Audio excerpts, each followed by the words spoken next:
Est-ce que vous saviez qu'en 1 heure,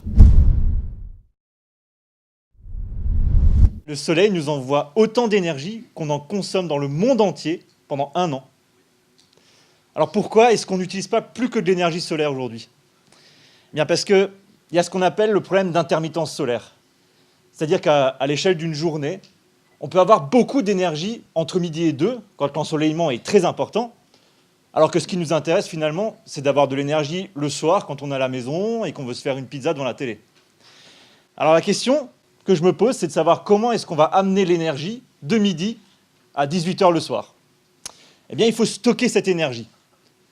Il y a différentes façons de stocker l'énergie, et moi j'ai choisi de la stocker sous forme de dihydrogène. Qu'est-ce que c'est le dihydrogène? C'est un combustible, comme le pétrole ou le gaz naturel. La différence, c'est qu'il contient 3 fois plus d'énergie que l'essence qu'on met dans les voitures. Quelle est la source d'hydrogène qui est à notre portée? C'est l'eau. On habite sur la planète bleue, c'est-à-dire que de l'hydrogène, on pourrait potentiellement en avoir quasiment autant qu'on veut.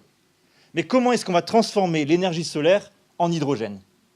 C'est un procédé qui existe déjà, qui s'appelle la photochimie, et qui se base sur l'utilisation d'un matériau, le dioxyde de titane, qui permet cette transformation.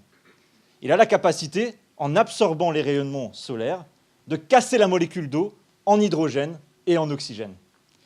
Alors ma thèse s'articule autour du développement et de l'amélioration des matériaux à base de TiO2. Et je fabrique des tout petits nanotubes qui sont orientés en direction de la lumière solaire pour augmenter de façon extrêmement importante la surface d'illumination.